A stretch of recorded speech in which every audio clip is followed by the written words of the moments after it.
So next up is empirical formula. Empirical formula simplest whole number ratio होती है elements की जो एक molecule या एक formula unit में present होते हैं.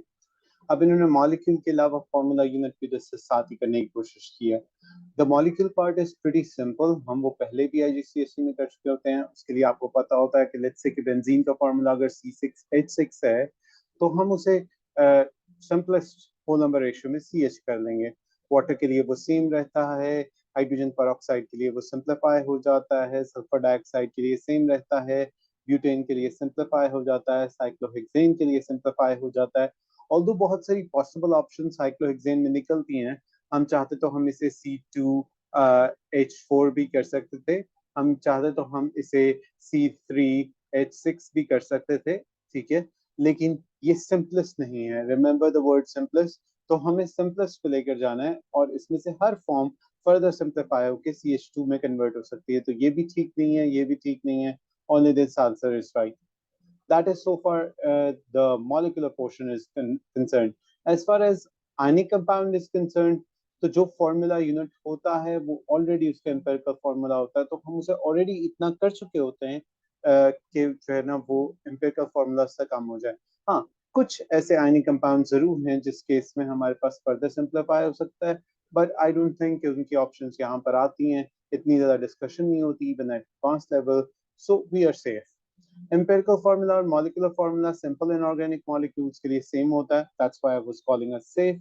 ऑर्गेनिक मॉलिक्यूल्स के डिफरेंट एम्पिरिकल और मॉलिक्यूलर फॉर्मूला होते हैं क्योंकि उनके मॉलिक्यूलर फॉर्मूला में एक्चुअल नंबर ऑफ मॉलिक्यूल्स होते हैं, जैसा कि ये ब्यूटेन है, ये साइक्लोहेक्सेन है, ठीक है. और ऑफ कोर्स एम्पिरिकल फॉर्मूला में फर्दर सिंप्लीफिकेशन की गुंजाइश मौजूद होती है, ठीक है. Clear enough? Yes sir. तो आप ट्राई कर सकते हैं क्वेश्चन नंबर 11 से, and it's going to be pretty easy. Work example क्या बताती है? वर्क एग्जाम्पल हमें ये बताती है कि हम इसे किस तरह से कन्वर्ट कर सकते हैं. You know the rules. आपको मैसेज या परसेंटेजेस दी जाएंगी, उनको आपने AR पे डिवाइड करना है, वहां से मोल्स निकाल लेने हैं, मोल्स को सिंपल रेशियो में कन्वर्ट करना है. इसे हम एक इस तरह के टेबल में कर लिया करते हैं अमूमन, ठीक है. अगर मैसेज डायरेक्टली ना दे तो हो सकता है कि टोटल मैस देते हैं और एक एलिमेंट को उसमें से फाइंड आउट करना हो. फॉर एग्जाम्पल ये फॉस्फोरस का मैस है, ये उस टोटल ऑक्साइड का मैस है, तो ऑक्सीजन का मैस कैसे निकलेगा? सब्ट्रैक्शन रूल से. ये टाइप हमने IGCSE में पहले की हुई है, so I don't think this should be the issue. बाकी उसे AR से डिवाइड करना, रेशियोज बनाना, उन रेशियोज को फर्दर सिंप्लीफाई करना या लोएस्ट फिगर पे लाकर डिवाइड करना या किसी एक ऐसे नंबर से मल्टीप्लाई करना कि दोनों का आंसर्स ठीक हो जाएं. मसलन हमने इसे सम पॉइंट्स में यूज करने की बजाय इस सारे को मल्टीप्लाई किया है 2 से ताकि हमारे पास ये वाला आंसर आ सके. ये फर्दर सिंप्लीफिकेशन है. ये तमाम स्टेप्स आपको IGCSE में पहले करवाए हुए हैं और इवन ये वाला क्वेश्चन भी लिटरली IGCSE में हमने पहले किया हुआ है, so it shouldn't be a problem, right? Yes sir. Good good. Okay, moving on. हमारे पास इसी तरह की चीज परसेंटेज कॉम्पोजिशन में भी होती है. परसेंटेज कॉम्पोजिशन में क्या होता है कि हम परसेंटेज को ग्राम्स में कन्वर्ट कर लेते हैं. The rest of the steps are exactly the same, कोई फर्क नहीं पड़ता. ये 85.7% है, इसे 85.7 ग्राम्स कर लें, ठीक है. और from there on onwards AR से डिवाइड करना, नंबर्स निकालना, रेशियोज बनाना, सिंप्लीफाई करना, फार्मूला तक जाना, इसमें कोई प्रॉब्लम नहीं होगा क्योंकि ये सारे स्टेप्स वही वाले हैं, ठीक. Can we जी move सर. on to molecular formula? Yes sir. Okay, molecular formula में हमारे पास फिर relative formula mass of compound पता चाहिए है, empirical formula पता होना चाहिए कि ये दोनों चीजें पता हों. तो फिर हम क्या करते हैं कि empirical formula mass find out कर लेते हैं. वो तो हमें empirical formula से पता चल जाता है. relative formula mass उन्होंने बताया होता है. हमने एक number n find out करना होता है जो कि हम इन दोनों को divide करके निकालते हैं. ये भी हम IGCSE में कर चुके हैं. वही काम यहाँ पे किया है, जिस नंबर से डिवाइड किया है उसी से एम्पिरिकल फॉर्मूला को मल्टीप्लाई करेंगे, आपके पास उनके नंबर्स चेंज हो जाएंगे. ये वो वाहिद जगह है जहाँ पे आप सबस्क्रिप्ट्स चेंज करते हैं, ठीक है. So this is the only place, this is a typical place जहाँ पे हमने एम्पिरिकल को चुके मॉलिक्यूलर फॉर्मूला में कन्वर्ट करना है. और जब तक हम सबस्क्रिप्ट्स चेंज नहीं करेंगे we won't be able to get to the exact formula, right? Yes sir. तो I think this is clear too. इसके आपको क्वेश्चंस करने में ज्यादा वक्त लगेगा, ठीक है, यूं समझाने में इतना वक्त नहीं लगता है. Chemical formula and chemical equations, formula कैसे बनाने होते हैं, इक्वेशंस कैसे बनानी होती है, उनके लिए थोड़ा सा पोर्शन। आपको पता होगा कि हम इन ग्रुप्स के लिए चार्जेस कंफर्म कर चुके होते हैं। अब ए लेवल्स में क्या होता है कि ए लेवल्स में कुछ ज्यादा स्पेसिफिकेशन के साथ काम होता है, प्लस हम थोड़ा सा ग्रुप नंबर चेंज करते हैं। हमने 3 को 3 नहीं कहा, 13 लिखा है, 4 को 4 नहीं, 14, 15, 16, 17, 18 यू किया। अब 17 और 16 में मोस्ट ऑफ द टाइम चूंकि एलिमेंट्स एक जैसी कॉम्पोजिशन रखेंगे तो हमने वो वैसे की वैसे रहने दी, ठीक है। बाकी जो चेंज कर सकते हैं कोवलेंट और आयनिक बॉन्डिंग में, उन बॉक्सेस को हमने फिल नहीं किया।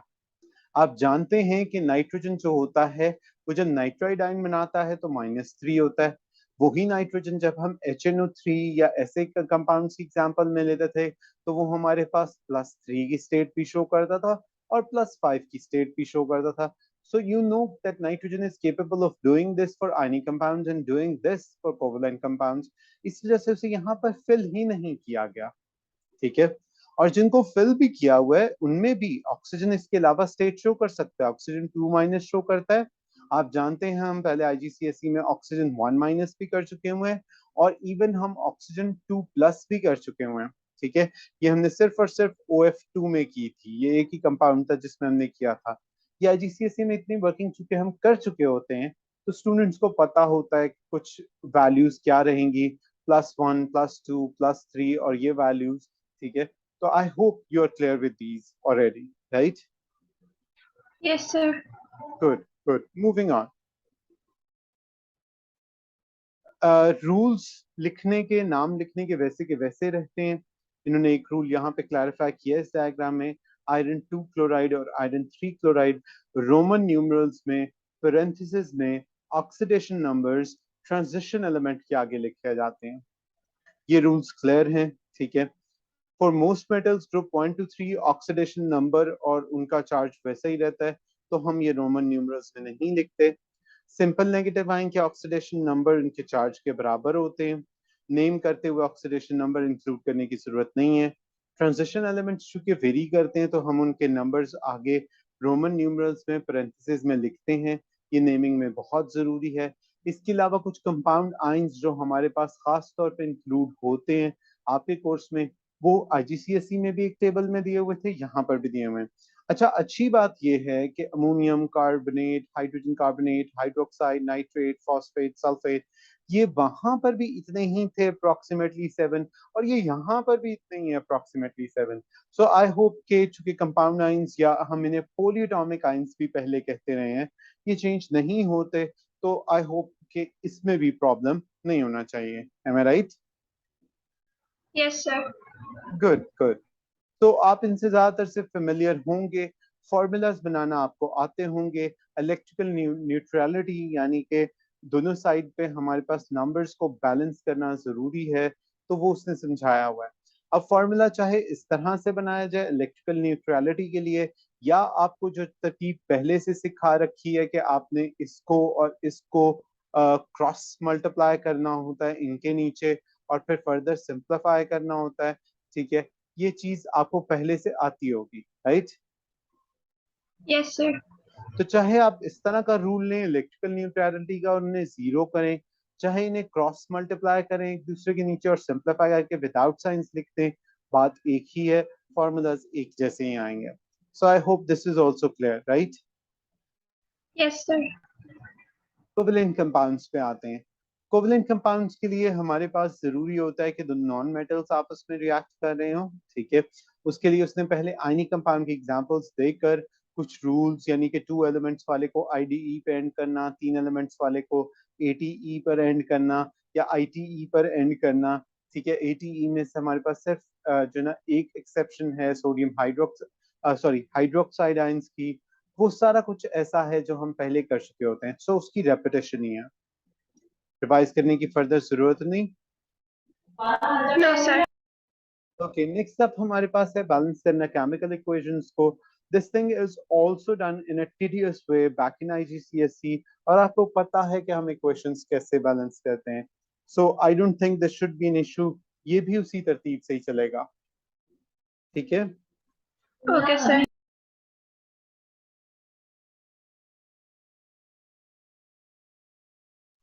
सो गेटिंग बैक टू इट, ठीक है, उन्होंने बेसिक वाटर वाली एग्जांपल से किया हुआ है, कुछ और इक्वेशंस भी हैं।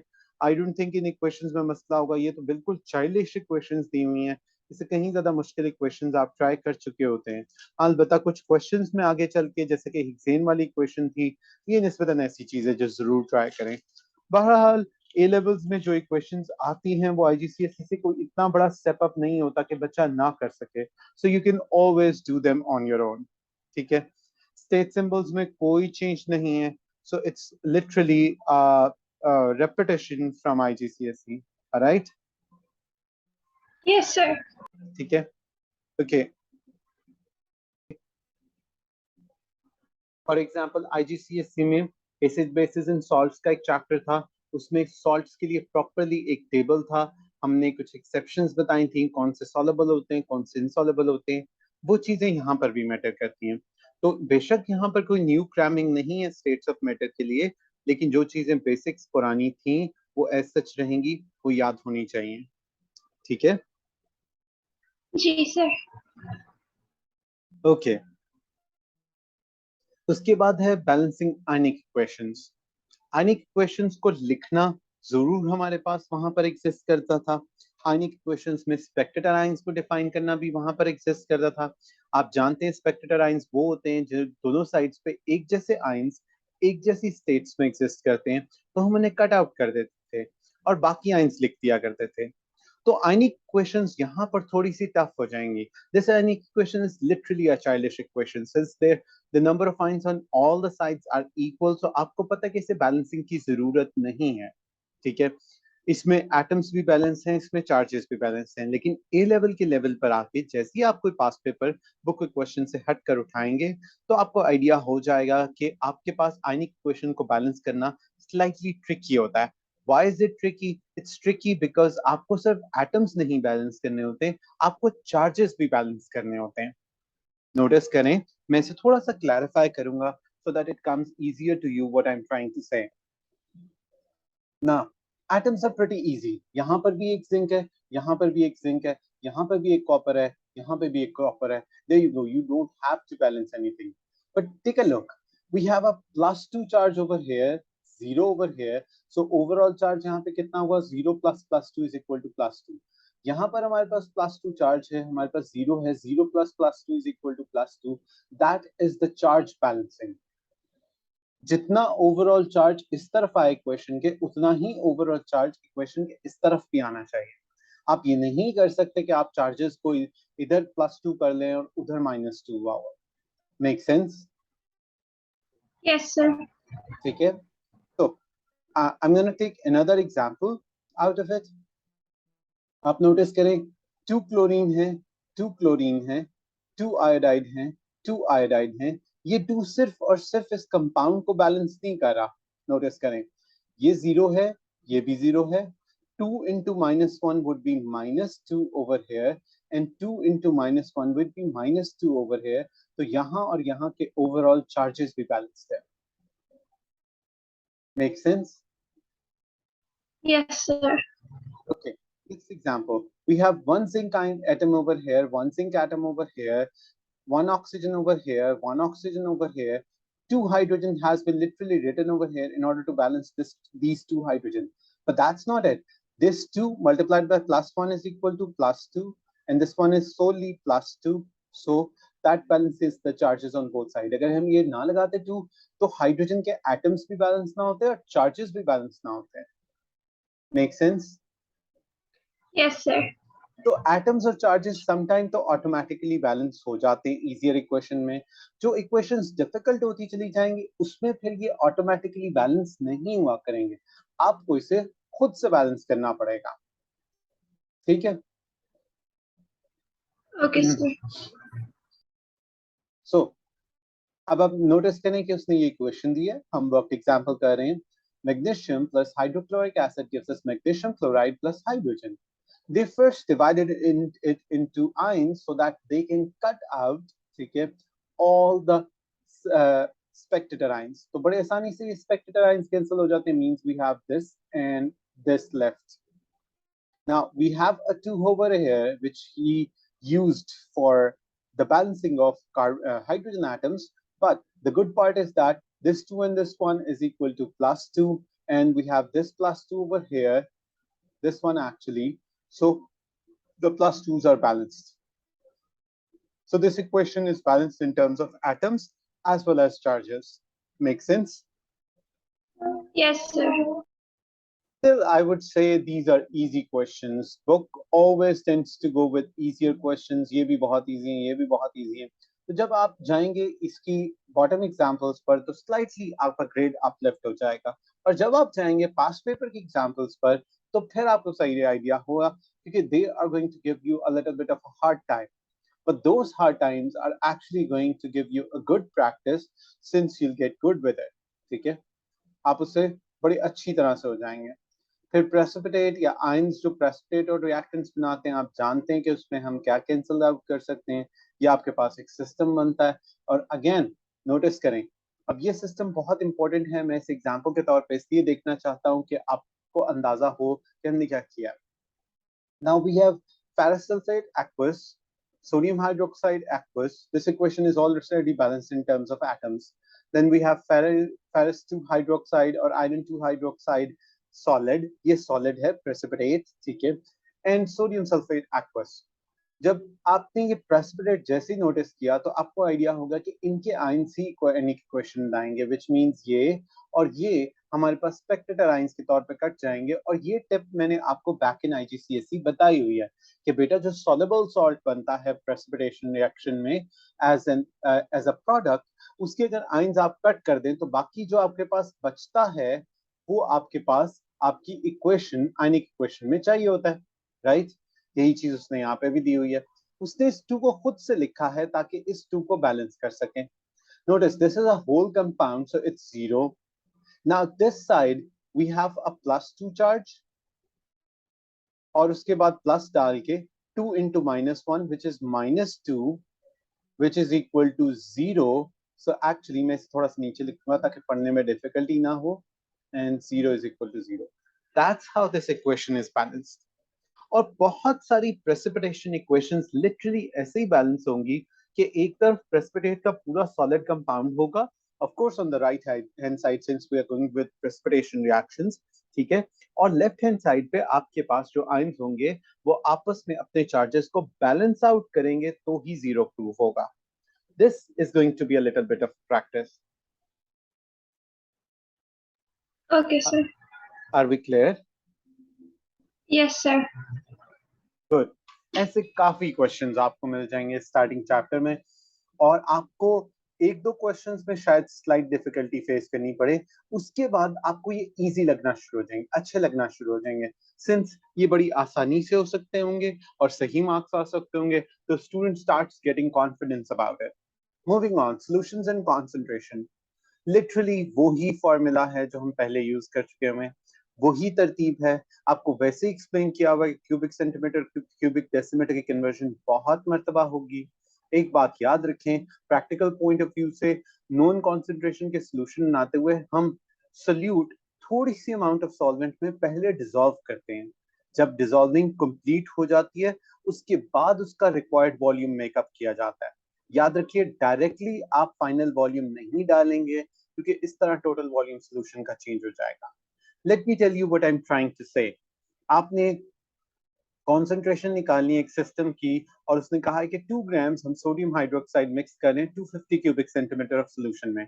लेट्स सपोज आप एक बीकर लेते हैं, उस बीकर के यहाँ पर हमारे पास 250 क्यूबिक सेंटीमीटर पूरा होता है. ठीक है. लेट्स सपोज उस पर 5 मार्क्स हैं, 200 वाला, 150 वाला, 100 वाला और 50 वाला. ठीक है. आपने इसके अंदर 2 ग्राम सोडियम हाइड्रोक्साइड डालना है. आपने एक स्पैचुला या एक पेपर पीस ऑफ पेपर लिया, उस पर 2 ग्राम मिक्स किया लिया और आपने इसके अंदर वो पुट कर दिया. डायरेक्टली 250 क्यूबिक सेंटीमीटर से फिल करके फिर डिसॉल्व कभी नहीं करना. This is a big mistake which students may make. Always start of with 50 और 100. इतना फिल कर लें, इतना कभी फिल ना करें. First dissolve this sodium hydroxide completely.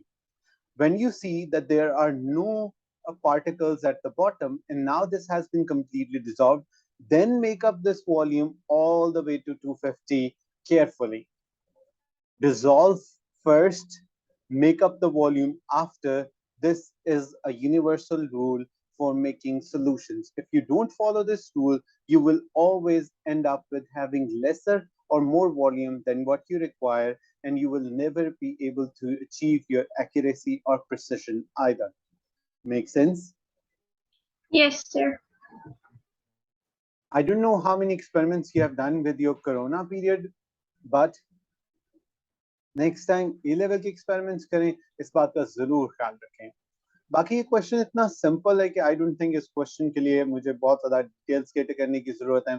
उसने मास को मोलर मास से डिवाइड करके मोल्स निकाल लिए, उसने क्यूबिक सेंटीमीटर को डेसीमीटर में कन्वर्ट करके वॉल्यूम निकाल लिया, और फाइनली उसने फॉर्मूला में पुट करके आंसर निकाल लिया।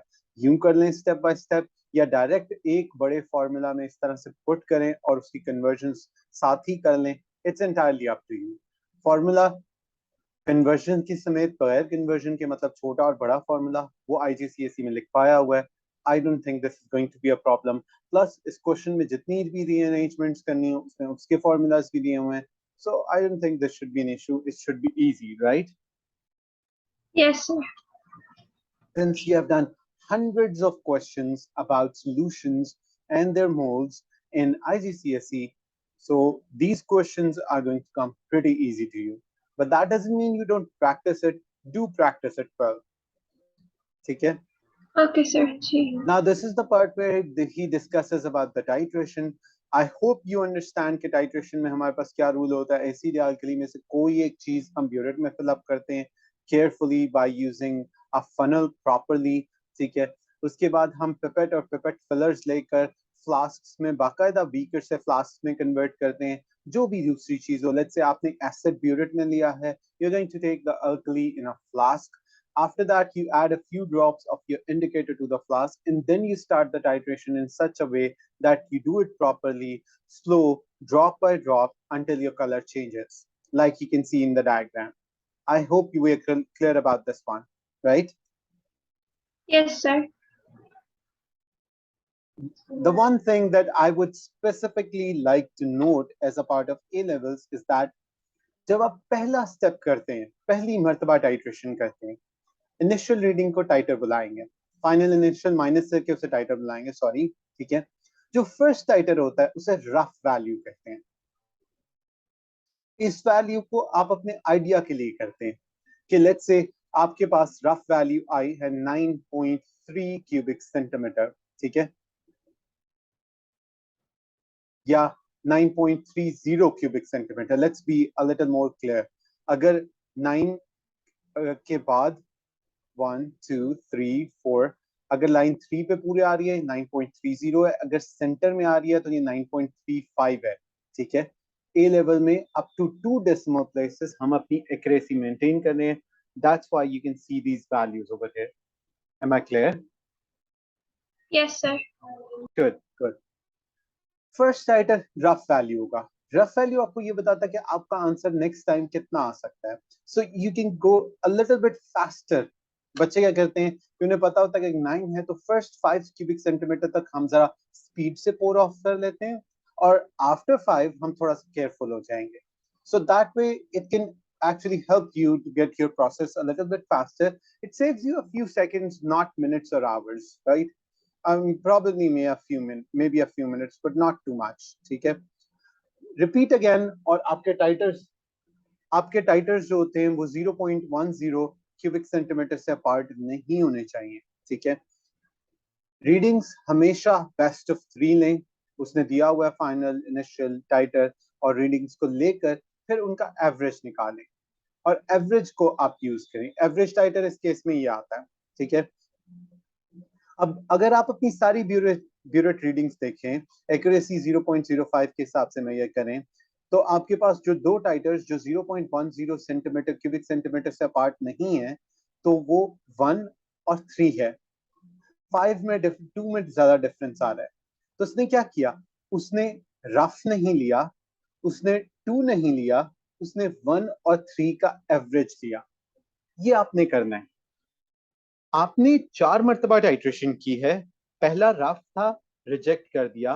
बाकी 3 मर्तबा में जिनकी दरमियान प्रिसिजन अच्छी है और 0.10 का प्रिसिजन होता है, टाइट्रेशंस का आपस में कंपैरिजन 0.10 क्यूबिक सेंटीमीटर से अपार्ट नहीं है, ठीक है ना, उनको हमने कंसिडर किया और उनका एवरेज किया, सेकंड को नहीं शामिल किया। गलती हो सकती है, किसी भी इंसान से हो सकती है, लेकिन अकलमंदी का तकाजा ये है कि आप अपनी प्रिसिजन को मेंटेन करें for an accurate answer. Okay sir. मैं प्रिसिजन का वर्ड जब भी यूज करता हूं, इसका मतलब है कि आपके दोनों तीनों एक्सपेरिमेंट्स आपस में कंपेयर किए जा रहे हैं। मैं एक्यूरेसी का वर्ड जब भी यूज करता हूं, तो इसका मतलब है आपका कोई भी एक्सपेरिमेंट या आपके सारे एक्सपेरिमेंट एक स्टैंडर्डाइज्ड एक्सपेरिमेंट से कंपेयर किए जा रहे हैं, जो कि बेस्ट पॉसिबल आंसर के क्लोजेस्ट होता है।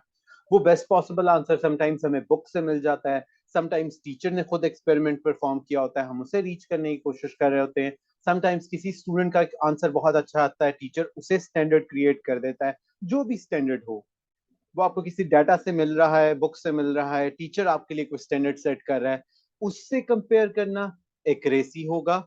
आपस में अपने एक्सपेरिमेंट्स कंपेयर करना प्रिसिजन होगा। आपके जो एक्सपेरिमेंट्स रफ को छोड़ के प्रिसाइज हैं और उनका डिफरेंस इस सेट वैल्यू से ज्यादा नहीं है, एवरेज उन्हीं की कंसिडर होगी। Okay sir. इसका क्या मतलब है बेटा?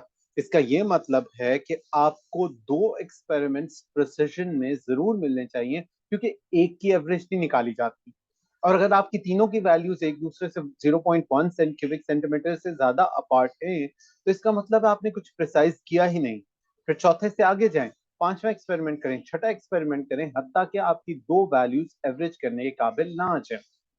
स्टार्ट में हो सकता है ऐसा करना पड़े, it might come as irritating और बोरिंग, लेकिन अगर आप ये इरिटेटिंग और बोरिंग काम शुरू में अच्छे तरीके से पेशेंस के साथ डिलिजेंस के साथ कर लें, तो आपको आइडिया होता है कि आपका हाथ अच्छा हो गया एक्सपेरिमेंट्स और प्रैक्टिकल्स पे, then you can do it without having that much of a boring effect on you, and you would know that you are going for a betterment, you're going for accuracy, और फिर students इसको enjoy करना भी शुरू कर देते हैं। I've seen students who try and keep running away from it, ठीक है, and they keep running away from it forever. वो कभी accuracy अचीव ही नहीं करते, precision भी अचीव नहीं करते। And I've seen students who have tried working hard in first few experiments, they most of the time achieve precision, and afterwards it's like a piece of cake for them. तो भागते रहेंगे तो सारी उम्र भागते ही रहेंगे, you'll keep running away from the same thing. A little bit of a hard work, you achieve the precision, and then you might be one of those students who every student looks up to कि ये तो बहुत अच्छा कर लेता है, ठीक है ना। सिर्फ बिलियनर होना तो काम की बात नहीं है ना, एक्सपेरिमेंट भी तो अच्छे होने चाहिए ना, राइट? जी sir. Good, good. I hope you get all the points. This discussion was clearly for your paper 3. It might not be able to help you with paper 1 or 2. Theoretically, it itna help nahi kar sakta. Balanced equation, volume of solution from burette, concentration from there, volume of solution from flask, concentration from there. These are 4 to 5 things that we always need before we can finally figure out what's given in the question. इनमें से कोई हो सकता है एक चीज question में missing और हम वो फाइंड आउट कर रहे हो। Like in this case, we have both the volumes that we require. Question को एक नजर देखते ही पता चल जाता है। We have, this is 1 and 2 volume. We have one of the concentration, and one of the concentration is something that we're going to find out. And we already have the balanced chemical equation in front of us. So out of these 5 things, we already have 4, and we only need to find one of them, right? जो process किया हुआ है वो बहुत easy है, आप IGCSE में कर चुके हुए हैं। टाइट्रेशन के क्वेश्चंस मींस टाइट्रेशन बेस्ड फुट ब्रिज करना आपके लिए डिफिकल्ट नहीं होगा, we have practice it a lot, tens and tens of questions आपने मेरे साथ किए हुए हैं, खुद भी किए हुए हैं। So I don't think there should be a problem, but if you have forgotten anything or if you need a revision, let me know. Okay sir. What does okay means? Do you need a revision or not? No sir, I practice, इसके बाद अगर कोई problem हो गया let you know. Okay, good, good. I expected the same. Well done. A few important things. When doing calculations from the results of titrations, remember, average those titers which are close to one another, ठीक है, 0.1 से आप 0.2 तक भी जा सकते हैं, ठीक है। इग्नोर द रफ और रेंज फाइंडर टाइट्रेशन. हम रफ के अलावा इसे रेंज फाइंडर कहते हैं क्योंकि लिटरली हमें वो रेंज बता देता है जिस रेंज के पास हमें अपना क्लोजर आंसर मिल जाएगा. Always keep the units same. It is easier to convert volumes into cubic centimeter to decimeter cube क्योंकि हमारी molar concentration usually in units में होती है. Older books में m sometimes stand करता है mole per decimeter cube के लिए, तो capital M से confuse नहीं होना है. Capital M and mole per decimeter cube is the same thing. Sometimes this capital M is stated as molarity. ठीक है, इसके लिए एक प्रॉपर वर्ड भी उन्होंने लिखा होता है मोलर कॉन्सेंट्रेशन की बजाय. Let me tell you, molar concentration or molarity is the same thing. M and mole per decimeter cube is the same thing. So don't get confused about it since old books have their own conventional way of writing it. Make sense? Yes, sir. Good. Moving on. I'm going to clear it up. These are stoichiometric questions related to concentration. Moving up. Then there is gas volume. You already know about molar gas volume, the Avogadro's hypothesis. Any gas at room temperature and pressure, which is 20 degrees centigrade. Sometimes we consider it 25 Pakistani papers. That's fine. You can consider both. Pressure 1 atmospheric or 101 kilopascals. 1 mole of any gas will contain 24 decimeter cube. All right. So carbon dioxide and hydrogen will contain the same number of gas molecules, same quantity in moles, and same volume also. So you already know how to convert these. Volume over molar volume is the pretty good way. Molar volume also stands 24. So this comes easy since the denominator never changes in these kind of questions. Stoichiometry for these questions have already been practiced. However, you may go with the worked example and practice these too. Any questions? No, sir.